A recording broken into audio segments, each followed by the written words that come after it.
નમસ્કાર દર્શક મિત્રો, ડીડી ગિરનારના આજના વિશેષ કાર્યક્રમમાં આપનું સ્વાગત છે. દર્શક મિત્રો, સ્વચ્છતા એ માત્ર બાહ્ય સ્થિતિ કે પરિસ્થિતિ નથી, એ આંતરિક સ્થિતિ છે. સ્વચ્છતા એ ગુણ છે તો ગંદકી એ અવગુણ છે. જો સ્વચ્છતા આપણી પ્રકૃતિ બને તો જ પ્રગતિ આપણી સંસ્કૃતિ બને. સ્વચ્છતાને અવગણવાનું હવે કોને પરવડે?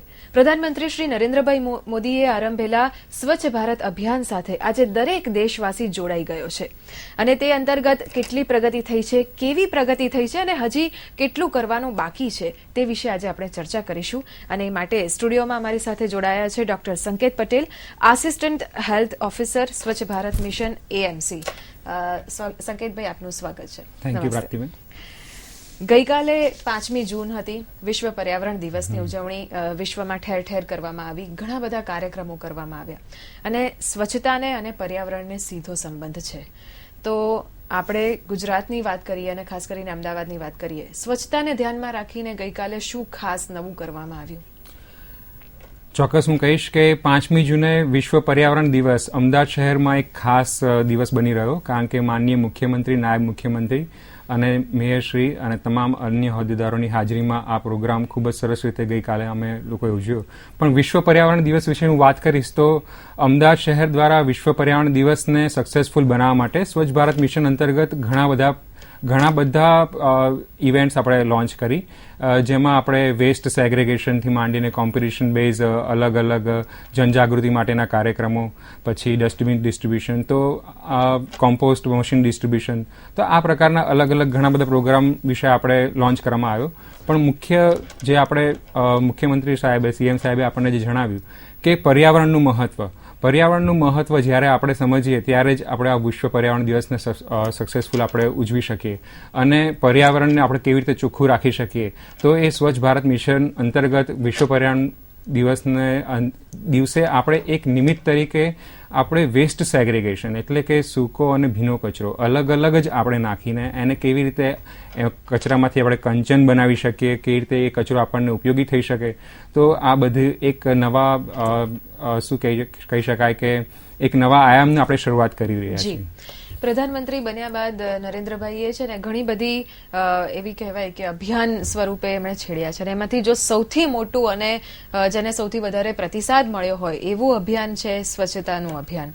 તો શા માટે, તમને શું લાગે છે કે આ પાછળનું વિઝન એમનું શું છે? અને આપણા ભારત દેશની અંદર સ્વચ્છતા અભિયાન એ બહુ મોટી વાત કહેવાય અને અઘરી વાત પણ કહેવાય અને સૌથી મહત્વની પણ છે. કઈ રીતે આપ જુઓ છો આખી આ વાતને? સ્વચ્છ ભારત મિશનનું વિઝન એકદમ જ ક્લિયર છે કે આપણા શહેરને, આપણા રાજ્યને અને આપણા દેશને આપણે ઝીરો વેસ્ટ બનાવવા જઈ રહ્યા છે. અને ઝીરો વેસ્ટ બનાવવાનું કામ એટલે કે જે વેસ્ટ આપણે જનરેટ કરી રહ્યા છે એને રિસાયકલ કરીએ અને આ રિસાયકલ કરેલો વેસ્ટ છે એ રિસાયકલ કરેલા વેસ્ટમાંથી જ આપણે ફરીથી નવી વસ્તુ જનરેટ કરીએ. એટલે કોઈ વેસ્ટ જો સિટીમાં ઉત્પન્ન થાય છે, જો એનું રિસાયકલિંગ કરવામાં આવે અને લોકોમાં એવી જાગૃતિ લેવામાં આવે કે જેથી કરીને વેસ્ટ જ ઓછો ઉત્પન્ન થાય. તો આ 2-3 વસ્તુ છે અને એ ઝીરો વેસ્ટનું એક વિઝન છે અને દરેકે દરેક જે રીતે આપણા અમદાવાદ શહેરમાં આપણે એચીવ કરી શક્યા કે આપણે ઓપન ડેફિકેશન ફ્રી, એટલે કે ખુલ્લામાં શૌચક્રિયા મુક્ત આપણે જેવી રીતે દેશ આગળ વધી રહ્યો છે એ રીતે આપણા શહેરે પણ એ બિરુદ આપણે પ્રાપ્ત કર્યું. તો અમદાવાદ શહેર પણ અત્યારે ઓપન ડેફિકેશન અને ખુલ્લામાં શૌચક્રિયા મુક્ત સિટી જાહેર કરી શક્યા. એવી રીતે આપણા આખા સ્ટેટને જાહેર કરી શક્યા. તો આપણે વિઝન એકદમ જ ક્લિયર છે કે સ્વચ્છતા અને ઝીરો વેસ્ટ અને આપણા જે પ્રોસેસિંગ યુનિટ છે એ અને વેસ્ટમાંથી આપણે કેવી રીતે એનર્જી લઈ શકીએ. તો આ એક પ્રકારનું વિઝન છે આપણા પ્રધાનમંત્રીશ્રીનું. જી બિલકુલ સાચી વાત છે. આપે જે પ્રમાણે કહ્યું કે જાહેરમાં શૌચક્રિયા મુક્ત એ બનવા તરફ ભારત દેશ આગળ વધી રહ્યો છે અને એટલા માટે જ ગુજરાતનું તો એમાં ખૂબ જ સારું યોગદાન રહ્યું છે. ગુજરાતમાં હવે ઘણા બધા જિલ્લા એવા થઈ ગયા છે કે જેમાં સંપૂર્ણ દરેક ઘરે ઘરે શૌચાલયના નિર્માણ કરવામાં આવ્યા છે અને ખૂબ સારી પ્રગતિ કરી રહી છે. અને સ્વચ્છતાને અને શૌચાલયને પણ સીધો સંબંધ છે. જો શૌચાલય હશે અને સાથે સાથે એની વ્યવસ્થા હશે પાણીની, ગટરની, આતે, તો પછી સ્વચ્છતા જળવાશે. સ્વચ્છતાની વાત આવે ત્યારે ખાસ કરીને કચરો આપણે જોતા હોઈએ છીએ કે જાહેર સ્થળો હોય, રસ્તા હોય કે પછી ઘર આંગણું હોય, જ્યાં જોઈએ ત્યાં ક્યાંક ને ક્યાંક કચરા જોવા મળતા હોય છે. ઘણી વખત તો સ્વચ્છતા જાળવો એવું લખ્યું હોય દિવાલ ઉપર, એની નીચે જ પિચકારીઓ જોવા મળતી હોય છે અથવા તો કેળાની છાલ જોવા મળતી હોય છે. એટલે આવી પરિસ્થિતિમાંથી સુધારો લાવવા માટે એ છે કે જાહેર સ્થળો ઉપર સાર્વજનિક જગ્યાઓ પર કે જ્યાં લોકો વધુ અવર જવર કરતા હોય ત્યાં પૂરતા પ્રમાણમાં કચરા ટોપલીઓ હોવી એ એક ઇમ્પોર્ટન્ટ વાત છે. શું આપણે ત્યાં છે ખરી? યસ. હવે જે જગ્યાએ જાહેર સ્થળોએ જ્યાં આપણે કચરાનું ભારણ વધારે હોય તો એ જગ્યાએ આપણે કચરા પેટી તો અત્યારે અવેલેબલ છે, પણ આપણે એક સ્ટેપ વધારે આગળ જઈ રહ્યા છે. આપણે કચરાને હવે ઘન કચરો જે છે એને એટ સોર્સ આપણે હવે અલગ અલગ સેગ્રીગેશન મોડમાં જઈ રહ્યા છે કે સૂકો કચરો અને ભીનો કચરો હવે તમે એક ડસ્ટબિનની જગ્યાએ બે અલગ અલગ, એક લીલા કલરની ડસ્ટબિન છે જેમાં ભીનો કચરો અને એક બ્લુ કલરની વાદળી કલરની ડસ્ટબિન છે કે જેમાં સૂકો કચરો. તો આ સૂકો અને ભીનો કચરો એની જે જનજાગૃતિ આવે એની માટેનું અત્યારે એક અભિયાન ચાલી રહ્યું છે. અમદાવાદના શહેરીજનોમાં આ પ્રકારની જાગૃતિ આવે ત્યારે અમદાવાદ મ્યુનિસિપલ કોર્પોરેશન એમણે અલગ અલગ સંસ્થાઓને હેલ્પ લીધેલી છે. જેવી રીતે અમદાવાદ મ્યુનિસિપલ કોર્પોરેશન દ્વારા CII એટલે કે કન્ફેડરેશન ઓફ ઇન્ડિયન ઇન્ડસ્ટ્રીઝની હેલ્પથી એક કોમ્પિટિશન બેઝ અવેરનેસ પ્રોગ્રામ આપણે લોન્ચ કરવા જઈ રહ્યા છે. તો અત્યારે એનું રજીસ્ટ્રેશન થઈ રહ્યું છે અને એ 16 જૂન સુધી શાળા, કોલેજો, વિવિધ સંસ્થાઓ, ઇન્સ્ટિટ્યુશન, હોટલ્સ અને અલગ અલગ કોમર્શિયલ ઓફિસીસ આ તમામ સંસ્થાઓનું રજીસ્ટ્રેશન કરીને દરેકની એક કોમ્પિટિશન યોજવામાં આવશે કે જેથી કરીને એ વેસ્ટ જે પણ વેસ્ટ જનરેટ થતો હોય એમને બી અલગ અલગ પ્રકારના ડસ્ટબિન જે મેં તમને વાત કરી પ્રમાણે લીલો અને સૂકો અને ભીનો કચરા માટે અલગ અલગ બ્લુ અને ગ્રીન ડસ્ટબિન આપણે આપીશું. પણ એમાં જે એના અલગ અલગ મૂલ્યાંકન હશે તો એમાં જે બેસ્ટ કામગીરી કરતા હશે તો એનું આપણે 18મી ઓગસ્ટના રોજ એનું એવોર્ડ સેરેમની અને એનું રિઝલ્ટ ડિક્લેરેશન. તો એક જનજાગૃતિ જે પણ વસ્તુ આપણે કરતા હોઈએ જો એનું મૂલ્યાંકન ના થાય તો એ સફળ નથી હોતું. તો એટલા માટે જ આપણે competition base awareness programme Ahmedabad શહેરમાં આપણે લોન્ચ કરવા જઈ રહ્યા છે અને આશા રાખીએ કે આ બધા પ્રોગ્રામને કારણે શહેરીજનોમાં કચરાની બાબતમાં જનજાગૃતિ આવે અને સૂકો અને ભીનો કચરો શું છે એ લોકો સમજી શકે. બિલકુલ. અહીંયા એ પણ છે કે કચરાના એકત્રીકરણ માટે આ બહુ જ સારો કોન્સેપ્ટ છે કે સૂકો અને ભીનો કચરો અને બે અલગ અલગ રંગની જ કચરા ટોપલી હોય એટલે કોઈને પણ ખ્યાલ આવે. અને એ રીતે જોવા જઈએ તો જે પ્રધાનમંત્રીએ કહ્યું હતું કે કચરો એમાંથી કંચન કચરાનું મૂલ્ય એમણે કંચન સાથે કર્યું છે. તો એ કઈ રીતે શક્ય બને? કચરામાંથી તમે એમ કહી શકો કે એની કંચન જેટલી વેલ્યુ, સોના જેટલી વેલ્યુ છે એ કેવી રીતે પોસિબલ બનશે? અને બીજો એક પ્રશ્ન એ પણ થાય કે સૂકો અને ભીનો કચરો એ માટેની અલગ અલગ કચરા ટોપલી તો આપી દીધી, પણ લોકોને ક્યાંથી ખ્યાલ આવશે કે કયા કચરો એ કયામાં આવે છે? એટલે એનું જે આઈડેન્ટિફિકેશન કે આ સૂકો કચરો કહેવાય કે આ ભીનો, એના માટેની પણ એમનામાં અવેરનેસ હોવી જોઈએ. ખૂબ જ ઇમ્પોર્ટન્ટ પ્રશ્ન અને ખૂબ જ મહત્વનો પ્રશ્ન કે સૌથી પહેલાં તો સામાન્ય નાગરિકજનોને ખબર હોવી જોઈએ કે એ જે કચરો ઉત્પન્ન કરી રહ્યા છે તેમાંથી કયો કચરો સૂકો છે અને કયો કચરો ભીનો છે. તો સૌથી પહેલાં મારે એ તમને જાણવું રહેશે કે આપણો જે હાઉસ હોલ્ડ એટલે આપણે જે ઘર દરમિયાન જે કિચન વેસ્ટ જનરેટ થાય, જે વધેલો ખોરાક છે, એઠવાડ છે, પછી જે ફળોના છોતરા છે, એ જ રીતે જે ફૂડ વેસ્ટ જેને આપણે કહી શકીએ તો એ તમામ પ્રકારના ફૂડ વેસ્ટ છે એ ભીના કચરામાં જશે. અને આ સિવાયના જે કચરા છે કાગળ, પ્લાસ્ટિક, પૂઠા, પછી કાચ છે, પછી તૂટેલા ડબ્બાઓ છે, પ્લાસ્ટિક વેસ્ટ છે, એ બધો જ સૂકો કચરો જે રિસાયકલેબલ છે એટલે એને આપણે ડ્રાય વેસ્ટ છે એ તમારે બ્લુ કલરના ડસ્ટબિનમાં નાખવાનો છે. અને જે ભીનો કચરો છે એ ભીનો કચરો જે કિચન વેસ્ટ છે એ બધો તમારે ગ્રીન કલરના ડસ્ટબિનમાં નાખવાનો છે. એટલે આપણે જે પણ વેસ્ટ જનરેટ કરીએ આપણે આ એક થોડુંક અઘરું કામ તો કહી શકાય, પણ જે વેસ્ટ જનરેટ કરીએ ત્યારે આપણા માઇન્ડમાં આવવું ખૂબ જરૂરી છે કે આ કયા પ્રકારનો વેસ્ટ છે જેથી કરીને આપણે એ જ કલરની ડસ્ટબિનમાં નાખીએ. જી. અને એક વખત બાયફર્કેશન થઈ પણ ગયું પછી સોસાયટી દ્વારા એ જે કચરો છે એકત્રિત કરવામાં આવે છે અને એનો યોગ્ય રીતે નિકાલ કરવામાં આવે છે. પણ જે એ કચરો છે કે જેને રિસાયકલ કરી શકાય છે અને જુદી જુદી રીતના એનું કમ્પોસ્ટ કરવામાં આવે છે, એ પ્રોસેસ શું છે અને એનો ઉપયોગ કઈ રીતે થાય છે? આ પણ બીજો ખૂબ મહત્વનો પ્રશ્ન કે આ વસ્તુ આપણે મહેનત કરી કે સૂકો અને ભીનો કચરો અલગ અલગ કર્યો, પણ એનું મહત્વ શું છે? તો સૌથી પહેલાં જો કોઈ સોસાયટી ભીનો કચરો અને સૂકો કચરો અલગ કરે તો સોસાયટીમાં એ જે ભીનો કચરો ભેગો થયો તો એ જે ભીનો કચરો છે એનું જ જે કમ્પોસ્ટ બિનની અંદર જો નાખવામાં આવે તો એ ખાતર બની શકે અને એ ખાતરનો એ સોસાયટીના ગાર્ડનમાં અથવા તો કોઈ ઘરમાં જેને જે વૃક્ષારોપણ કે છોડવા રોપતા હોય તો એ ખાતરનો એમાં ઉપયોગ થઈ શકે. એટલે જે ભીનો કચરો છે એ તમારો યુઝ થઈ જાય અને જે સૂકો કચરો છે એ રિસાયકલિંગ પ્લાન્ટમાં એનું ફરીથી રિસાયકલ, પ્લાસ્ટિક રિસાયકલ, એવી રીતે પેપર રિસાયકલ, એ રીતે એનો ઉપયોગ થઈ શકે. તો જે રીતે આપણે સમજીએ કે આપણા ઘરમાં જે વેસ્ટ જે કચરો આપણે જનરેટ કરી રહ્યા છે એની પોતાની એક વેલ્યુ છે. ઘણા લોકો સામેથી આવી રહ્યા છે, ઘણી એનજીઓ સામેથી આવી રહી છે. મોટેરા વોર્ડમાં બી અમુક એનજીઓ જે છે, કેચ ફાઉન્ડેશન ને એ લોકો બી ઘણું સારું કામ કરી રહ્યા છે. તો એ લોકોએ જે જનજાગૃતિ લાવી અને જેના કારણે એ લોકોએ જે સોસાયટીમાં વેસ્ટ સેગ્રિગેશન કે જે ચાલુ કર્યું છે એના કારણે સોસાયટીના કામદારોને પણ ઘણી વખત બેનિફિટ થતું હોય છે, કારણ કે એ જે સૂકો કચરો છે એની એક વેલ્યુ હોય છે. તો જો સારા લેવલમાં એને સૂકા કચરાને પણ ફર્ધર શું સેગ્રિગેટ કરવામાં આવે તો હું માનું છું ત્યાં સુધી એક સોસાયટીમાંથી એરાઉન્ડ મોર દેન 500 જેટલી તમે એ ઇન્કમ મળી શકે, જેથી કરીને એનું રિસાયકલિંગ થઈ શકે, કારણ કે એની એક પોતાની વેલ્યુ ઊભી થાય. પણ વેલ્યુ ત્યારે જ ઊભી થશે કે જ્યારે એ અલગ અલગ મેનરમાં આપણે એને કલેક્ટ કરીએ. બિલકુલ સાચી. અને આ એક થોડી કહી શકાય કે સમજદારીથી આ કામ કરવું પડશે, કારણ કે શરૂઆત છે, હજી લોકોના માઇન્ડસેટ એ પ્રમાણે થવા પડશે અને જે સફાઈ કામદારો છે એમણે પણ ધ્યાન રાખીને એકત્રીકરણ કરવું પડશે. આ અંગેની હજી પણ કેટલીક સમજ આપણે મેળવીશું, પરંતુ દર્શક મિત્રો અત્યારે લઈએ એક નાનકડો બ્રેક.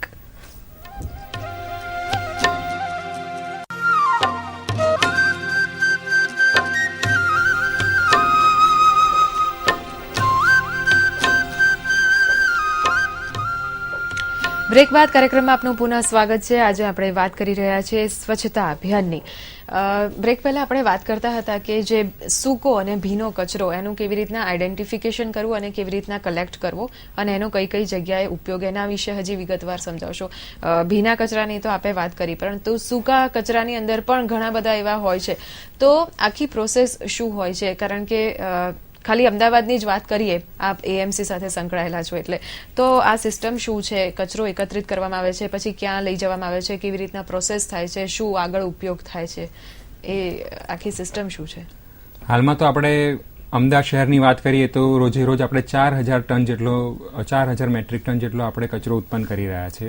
પણ હાલમાં અત્યારે દરેક લેવલે સેગ્રિગેશન પોસિબલ નથી. આપણે અમદાવાદ શહેર દરેક બાબતમાં હંમેશા આગળ રહ્યું છે, એટલે આપણે લાસ્ટ યરથી જ આપણે સેગ્રિગેશન અમુક સોસાયટીમાં આપણે ચાલુ કરેલું છે, જેનું આપણે પર્ટિક્યુલર નામ આપ્યું છે સ્વચ્છતા જન મોડલ.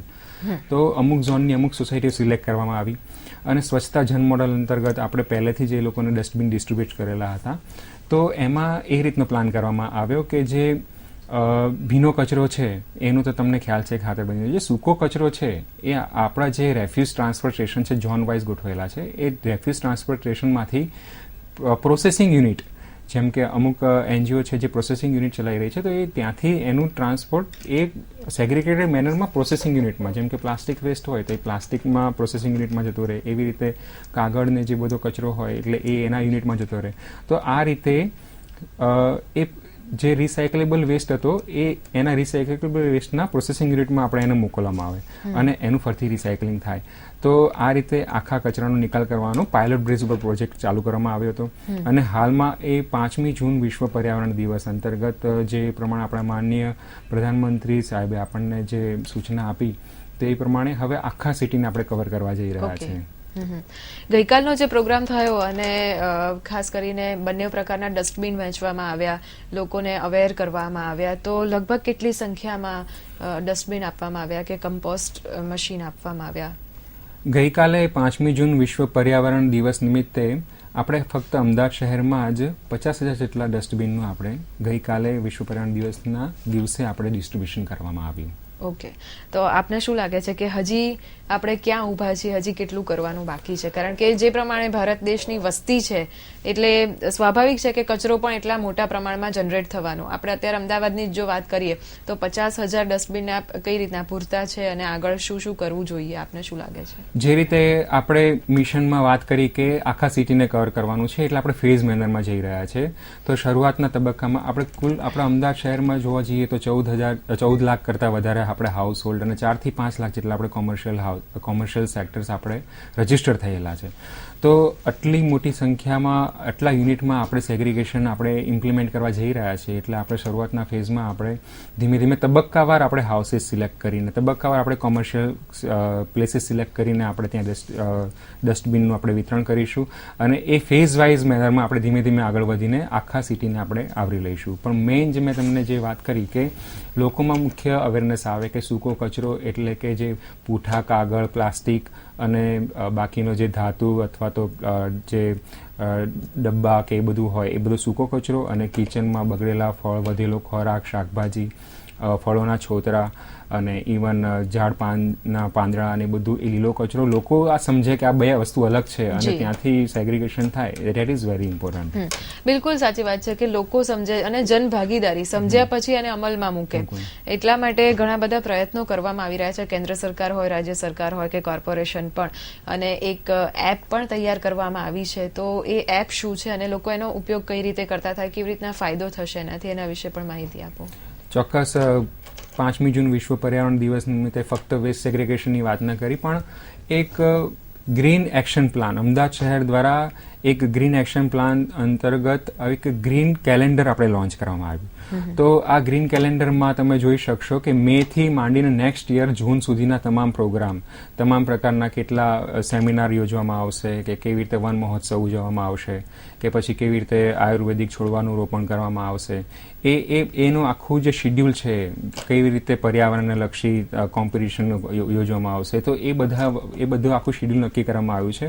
પણ મેઇન જે એક ઇમ્પોર્ટન્ટ વસ્તુ કહી શકાય કે અમદાવાદ મ્યુનિસિપલ કોર્પોરેશન દ્વારા AMC સેવા નામની એક એપ્લિકેશન લોન્ચ કરવામાં આવી. મોબાઈલ એપ્લિકેશન જે એન્ડ્રોઈડ બેઝડ સ્ટોરમાંથી તમે ડાઉનલોડ કરી શકો ફ્રી ઓફ કોસ્ટ.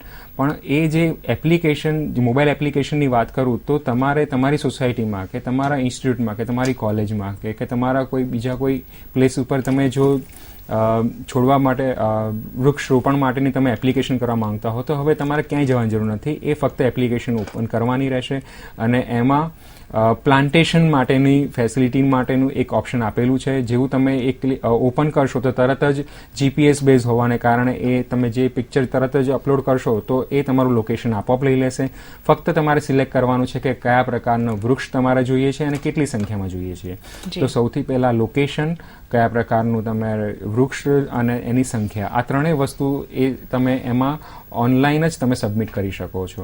તો આજથી શરૂ કરીને તમે 15મી ઓગસ્ટ સુધી તમે રજીસ્ટ્રેશન કરાવી શકો છો અને એના પછી 10મી જૂનથી આપણે પ્રોગ્રામ શરૂ થશે અને 30મી સપ્ટેમ્બર સુધી જેટલી પણ આપણે એપ્લિકેશન આવી હશે વૃક્ષારોપણની, આપણે એ તમામ જગ્યાએ વૃક્ષારોપણ કરવા માટેનું અમદાવાદ મ્યુનિસિપલ કોર્પોરેશન દ્વારા પ્લાન કરવામાં આવી રહ્યો છે. બિલકુલ. અને દર્શક મિત્રો, આપ સ્ક્રીન પર જોઈ શકો છો એક વેબસાઇટ પણ છે ahmedabadcity.gov.in. એના ઉપરથી પણ આપ આ અંગેની વધુ વિગતો મેળવી શકો છો. સંકેતભાઈ, આપે એક સરસ મજાની વાત કરી કે લોકો હવે સ્માર્ટફોન યુઝ કરતા થઈ ગયા છે અને ટેકનોલોજીનો ઉપયોગ દરેક જગ્યાએ થઈ ગયા છે. શું કચરાના એકત્રીકરણ માટે અને પછી એને પ્રોસેસિંગ માટે એમાં પણ ટેકનોલોજીનો ઉપયોગ કરીને કે જેથી સારામાં સારું રિઝલ્ટ મળે અને પોલ્યુશન ના થાય એ માટે પણ કંઈક હવે કરવું જોઈએ, આપને શું લાગે છે? ગઈકાલના પ્રોગ્રામની જ વાત કરું તો આ બાબતમાં આપણે જે રીતે વાત કરવામાં આવી કે અમદાવાદ શહેર હંમેશા અગ્ર રહ્યું છે, એ રીતે ટેકનોલોજીના ઉપયોગમાં આપણે ગઈકાલે મુખ્યમંત્રી અને નાયબ મુખ્યમંત્રી શ્રી દ્વારા ઈ-રિક્ષાનું લોન્ચ કરવામાં આવ્યું. તો અમદાવાદ શહેરમાં ઝોન દીઠ એક ઈ-રિક્ષા કે જે બેટરી દ્વારા સંચાલિત છે, લો મેન્ટેનન્સ છે, કોઈ જાતનું નોઇઝ પોલ્યુશન નહીં, કોઈ જાતનું ધુમાડો કે એવું પોલ્યુશન નથી રહેતું અને ફક્ત બેટરી દ્વારા ચાર્જ થતી એ ઈ-રિક્ષા દ્વારા કચરો એકત્રીકરણ કરવામાં આવશે. હાલમાં ઝોન દીઠ એક ઈ-રિક્ષા ફાળવવામાં આવશે અને આ ઈ-રિક્ષાથી પોલ્યુશન પણ ઓછું થશે અને એ આપણે લો મેન્ટેનન્સથી આપણે કચરાનું પરિવહન, સેગ્રીગેટ કરેલો કચરો જ આપણે આપણા ડમ્પ સાઇટ ઉપર અથવા તો જે તે પ્રોસેસિંગ પ્લાન્ટ ઉપર આપણે એનું પરિવહન કરી શકીશું. તો ઈ રિક્ષાનું લોન્ચિંગ અમદાવાદ શહેર દ્વારા ઓલ ઓવર ઇન્ડિયામાં ફર્સ્ટ ટાઈમ કરવા જઈ રહ્યા છીએ. બિલકુલ. અચ્છા, આપે જે વાત કરી કે અમદાવાદ કોર્પોરેશન દ્વારા પણ પ્લાન્ટેશન વધે એ માટેને ખાસ પ્રયત્નો કરવામાં આવે છે અને કારણ કે સ્વચ્છતા અને પર્યાવરણ એકબીજા સાથે બિલકુલ જોડાયેલા છે. પ્લાન્ટેશનની વાત કરીએ તો એમાં લોકોમાં કેવી અવેરનેસ છે અને લોકો ખરેખર પ્લાન્ટેશન વધારે કરતા થાય એના એ માટે શું પગલાં લેવામાં આવે છે? પ્લાન્ટેશન માટે આપણે વાત કરીએ તો ગઈકાલે જ માનનીય મુખ્યમંત્રીશ્રી દ્વારા પણ આપણે હજારોની સંખ્યામાં પ્લાન્ટેશન કરવાની વાત કરવામાં આવી, પણ સૌથી પહેલાં એને એક વ્યવસ્થિત ઓર્ગેનાઇઝેશન રૂપ આપવા માટે અમદાવાદ મ્યુનિસિપલ કોર્પોરેશન દ્વારા એએમસી સેવા નામની જે મોબાઈલ એપ્લિકેશન છે, તો એમાં તમારે પ્લાન્ટેશન ઓન ડિમાન્ડ, પ્લાન્ટેશન તમારા ડિમાન્ડથી તમે કેવી રીતે કરાવવા માટે જઈ શકશો, તો એની એક ઇઝી એક્સેસ કરવામાં આવ્યું છે, જેથી કરીને તમે તમારા સોસાયટીમાં કે તમારા ઇન્સ્ટિટ્યૂટમાં કે તમારા બગીચામાં તમારે એ લોકેશન પર જઈને જસ્ટ એક પિક્ચર લેવાનું રહેશે. અને આ બાબતમાં કહીએ તો અમદાવાદ શહેરમાં હંમેશા પર્યાવરણને લક્ષી ફેરફાર કરવામાં, જેમ કે અમદાવાદના જેટલા મોટા પ્લોટ્સ હતા તો અત્યારે એમાં એનું ગાર્ડનમાં લોકાર્પણ કરવામાં આવી રહ્યું છે. ગાર્ડનમાં અલગ અલગ વોકવેથી માંડીને અલગ અલગ ફૂલો અને જે પ્રકારના અત્યારે નવી ટેકનોલોજી વધુના વધુ ગ્રીન એન્વાયરમેન્ટ બને એ પ્રમાણે જે પ્રમાણે અત્યારે અવેરનેસ પ્રોગ્રામ ચાલી રહ્યા છે એનો ખૂબ સારો પ્રતિભાવ મળી રહ્યો છે અને વધુને વધુ અરજીઓ આવી રહી છે. તો જે પ્રમાણે મેં તમને વાત કરી એ પ્રમાણે આજથી આપણે શરૂ કરી રહ્યા અરજી સ્વીકારવાનું કામ શરૂ થઈ ગયું છે. 15મી ઓગસ્ટ સુધી એ તમામ અરજીઓ સ્વીકારવામાં આવશે અને 20મી જૂનથી 30મી સપ્ટેમ્બર સુધી આ તમામ જેટલી અરજીઓ આપણને મળી રહી છે દરેક જગ્યાએ આપણે પ્લાન્ટેશનનો પ્લાન ઓલરેડી કરી ચૂક્યા છીએ. એક કદમ સ્વચ્છતા કી ઓર અને ઠેર ઠેર જાહેરાતો પણ આપણે જોતા હોઈએ છીએ અને ક્લીન સિટી, ગ્રીન સિટી આવા હોર્ડિંગ્સ હોય છે અને એ માટે બધા જ પ્રયત્નો કરતા હોય છે, પણ આપણે ત્યાં ભારત દેશની અંદર સ્વચ્છતા એક સ્વભાવ બની જાય એ માટે બાળપણથી જ બાળકોને જ એક એવી ટેવ પાડવામાં આવે કે બધે જ સ્વચ્છતા રાખવી જ પડશે. તો શાળા લેવલથી જ એ લોકોને એક પ્રકારની અવેરનેસ આવે એ માટે શાળા કક્ષાએ પણ કોઈ પ્રોગ્રામો કરવા જોઈએ. આપને શું લાગે છે અને કયા પ્રકારના પ્રોગ્રામ્સ કરી શકાય? શાળા કક્ષાની વાત કરીએ તો જે પ્રમાણે તમે વાત કરી કે બાળકોમાં જ જો સ્વચ્છતાનું નોલેજ હોય તો એ જ ભવિષ્યનો નાગરિક છે. તો જ્યારે બાળકો હાલમાં આપણે જોવા જઈએ તો જાગૃતતા પણ ઘણી બધી આવી છે. અત્યારે નાના નાના છોકરાઓ પણ અત્યારે વસ્તુ ફેંકવા માટે કોઈ પણ બહાર નથી ફેંકી રહ્યા. કોઈ પણ વસ્તુ જે બહાર ફેંકી આપણે એને લિટરિંગ કરી રહ્યા છે. તો નાના નાના છોકરાઓ પણ ડસ્ટબિન શોધી રહ્યા છે. તો આ લોકોમાં એક તો નાના બાળકોને એનું મહત્વ સમજાય એની માટેના પ્રોગ્રામ અવેરનેસ શિક્ષકો દ્વારા અને હેલ્થ વિભાગ દ્વારા તો કરવામાં આવી જ રહ્યા છે, પણ સાથે સાથે એક એનું પણ એક જો પ્લાન કરવામાં આવે જે રીતે, જેમ કે અમદાવાદમાં હવે ટૂંક સમયમાં અમે શાળા સર્વેક્ષણ જે રીતે ઓલ ઓવર ઇન્ડિયામાં આપણે અલગ અલગ સિટીનું સર્વેક્ષણ કર્યું એ રીતે અમદાવાદ ઓલ ઓવર ઇન્ડિયામાં ફર્સ્ટ શાળાનું સર્વેક્ષણ પણ પ્લાન કરી રહ્યું છે. તો આ જે શાળા સર્વેક્ષણ છે એમાં શાળાના ટોયલેટ્સથી માંડીને શાળામાં પાણીની શું વ્યવસ્થા છે, શાળાના છોકરાઓમાં કેટલું ક્લીનીનેસ છે, શાળાના કેમ્પસમાં કેટલું ક્લીનીનેસ છે, એ બધા જ પ્રકારના જે કહેવાય ને કે મૂલ્યાંકન થઈ શકશે અને આ મૂલ્યાંકનના આધારે બાળકોમાં અવેરનેસ આવે એ રીતનો પ્લાન કરવા આપણે જઈ રહ્યા છીએ. જી સંકેતભાઈ, આપ આટલા સમયથી આની અંદર સક્રિય રીતે જોડાયા છો, આપને આ બધો કામગીરી કરવી છે, પ્રોજેક્ટ્સ ઘણા બધા છે, પડકાર સૌથી વધારે નડી રહ્યા હોય તો એ કયા છે? પડકારમાં આપણે સૌથી પહેલા આપણે વાત કરીએ તો લોકોમાં જાગૃતિ ઘણા લેવલ સુધી વધી છે, પણ હજી થોડી વધારે જાગૃતિની જરૂરિયાત છે. જેમ કે આપણે અમુક પબ્લિક પ્લેસ હોય તો પબ્લિક પ્લેસમાં જેમ કે કોઈ ગાર્ડન જ આપણે સમજી લઈએ તો ગાર્ડનમાં આપણે જ્યારે ફેમિલી સાથે કુટુંબ સાથે આપણે ગયા હોઈએ તો કોઈ પણ વસ્તુ આપણે ખાવાનું કે કશું લઈને ગયા હોય તો બાજુમાં જ જો કચરાપેટી પડી હોય તો આપણે હંમેશા જોઈ રહ્યા છે કે લોકોને અત્યારે ગમે તે જગ્યાએ ફેંકવાની, એમાં અમુક જ જે લોકો હોય એ લોકોને ફેંકવાની ટેવ છે, કારણ કે એ લોકોને એવું એની જાગૃતતા નથી હોતી કે બાજુમાં ડસ્ટબિન છે તો આપણે એનો ઉપયોગ કરવો કે નહીં.